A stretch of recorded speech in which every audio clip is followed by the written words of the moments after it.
반갑습니다. 허브경제TV 서현도 전문가입니다. 오늘 대한항공 네 번째 시간인데요.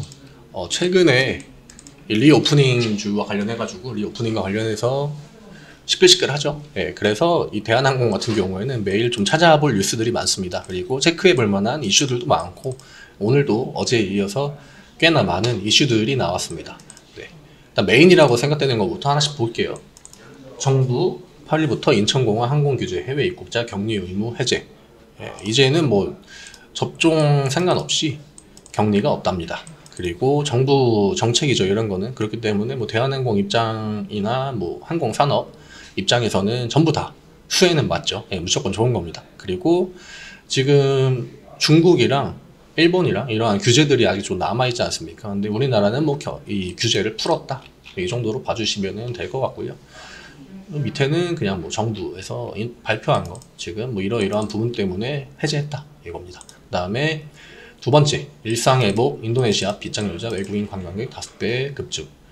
인도네시아도 규제를 최근에 풀었죠. 그렇기 때문에 관광객이 뭐 늘어났답니다. 근데 인도네시아 같은 경우에는 유명한 발리가 있죠. 우리나라 사람들이 좋아하는 휴양지이기 때문에 발리 많이들 가실 것 같네요. 그리고 다음 뉴스 보겠습니다.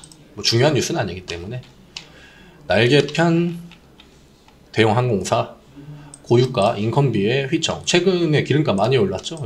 운전하고 다니시는 분들은 출퇴근하실 때 운전을 꼭 하셔야 되는 분들은 이런 부분을 되게 크게 체감하실 것 같은데 국제선 체계로 유류비 증가. 비행기가 많이 뜨니까 당연히 기름 많이 쓰겠죠. 그리고 인력 확대 실적에 부담 작용 이렇게 나오는데 간단하게 보겠습니다. 내용 보면은 SK증권은 대한항공이 연료 유류비에 6,252억, 인건비에 5,194억을 사용할 것으로 내다봤다.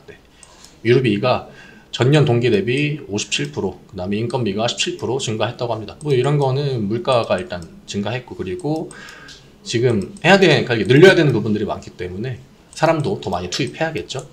이 코로나 팬데믹 기간 동안 이 항공업종에 계시는 분들이 막 다른 일도 하고 막 뭐 일용직 이런 걸로 나가시고 그러지 않았습니까? 심지어 뭐 기장 같은 분들도 초반에 그런 뉴스들이 많이 나왔는데 유가에 대한 부분을 제가 미리 좀 살펴봤는데 21년 21년 기준으로 지금 시점에서 이 WTI죠. 텍사스 유가가 1배럴에 65에서 70달러였습니다. 근데 지금은 110에서 116달러 수준, 거의 2배죠.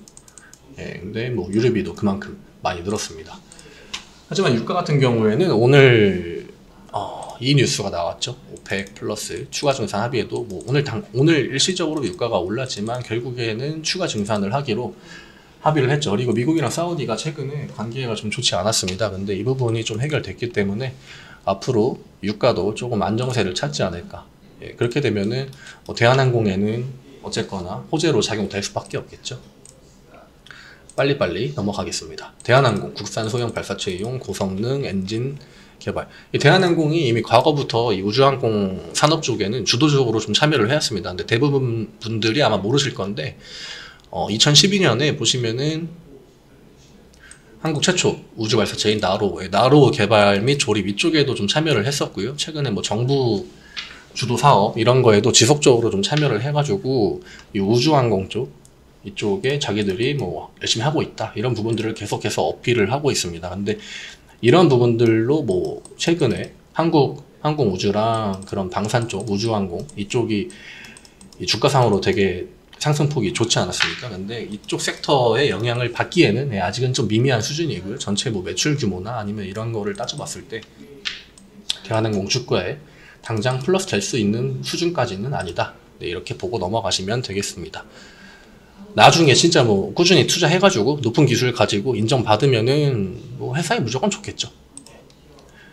마지막인데 항공화물 유류 할증료 반년세 3.7배 기업은 부담. 항공화물료가 많이 올라가지고 이걸 이제 운송을 해야 되는 기업들 입장에서는 부담이랍니다.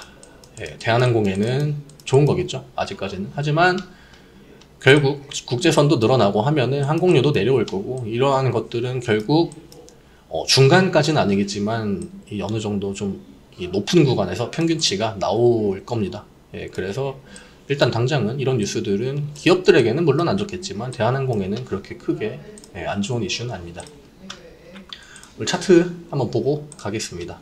일단 오늘 이 시가가 좀 높게 형성이 됐거든요. 그래서 대한항공 같은 경우에도 시가가 1% 부근에서 시작을 했는데 이 지수 자체가 좀 오전에 강세를 보이고 오후에 약세를 보이는 흐름으로 넘어갔었는데 반납을 하진 않았습니다. 물론 장중에 조금 밑에까지 내려왔다가 올라오긴 했지만 크게 영향은 없었고요. 결국 대한항공은 지금 박스권 하단부에 머물러 있고 중요한 거는 이 중간 과정까지 빠르게 넘어와줘야 됩니다. 예, 넘어와줘야 사실 이 구간은 이 박스권 내의 범주로 보기에는 짧은 기간 동안 이 돌파를 보여준 거였기 때문에 결국 주가가 이 추가적으로 추세가 전환되려면은 이 구간을 올라와야 됩니다. 근데 여기서 한 번에 올라오기는 힘들겠죠. 순차적으로 이 구간 29,800원 윗구간 3만원 정도 되는 구간을 빠르게 선점을 해줘야 됩니다. 이게 좀 중요할 것으로 보이고 이 윗구간은 그 다음 문제다. 주가가 어쨌든 지금 대한항공 같은 경우에는 계속 앞으로 호재들이 나올 수밖에 없기 때문에 저는 이 3만원 구간도 무리 없이 올라가 주지 않을까 이렇게 생각해 주고 있습니다. 오늘 뭐 아시아나항공이나 제주항공, 티웨이, 진에어 이런 좀 LCC 쪽에서는 이 대한항공보다는 등락폭이 조금 더 크게 나왔습니다. 일단 정부 관련해가지고 규제를 완화한다는 뉴스가 다 작용된 것으로 보이고 어쨌거나 대한항공뿐만이 아니라 이러한 LCC 업계들에게도 분명한 호재로 작용되는 것은 맞기 때문에 LCC 업계들은 조금 더 대한항공보다 큰 상승을 보였다 이 정도로 보고 가시면 될 것 같고 대한항공 오늘 외국인 매도가 좀 나왔습니다. 근데 시가가 아까 말씀드렸던 것처럼 시가가 높게 형성되었기 때문에 주가에 그렇게 큰 영향을 주진 못했고요. 개인 매수세 조금 들어왔는데 이 정도 수치까지는 괜찮고 오늘 기관에서 주가를 좀 지탱해 주는데 도움을 준 걸로 보여집니다. 다만 연기금이나 투신 쪽 매수가 들어와 주는 게 일단은 좋다. 그리고 외국인도 빨리 들어와가지고 이 구간까지 올려주면 좋겠죠. 결국 주가가 이 위쪽으로 한 단계 업그레이드 되기 위해서는 외국인이랑 기관 수급, 금투나 보험, 투신, 연기금 이 정도 주체들의 힘이 필요하다. 이 정도로 말씀드릴 수 있겠습니다. 큰 특이사항은 없고요. 오늘 대한항공 이슈들이 원체 많이 나와가지고 그 중에서 좀 중요하게 체크해 봐야 될 부분 이슈들 그런 것만 좀 우선적으로 확인을 해 봤고요. 영상 도움 되셨으면 좋아요, 구독도 좀 부탁드리고 연휴이기 때문에 연휴 잘 보내시고 저는 다음 주 화요일에 또 그 사이에 이슈가 많이 나올 거기 때문에 또 도움될 만한 이슈들 가지고 대한항공 이야기하러 다시 오겠습니다. 감사합니다.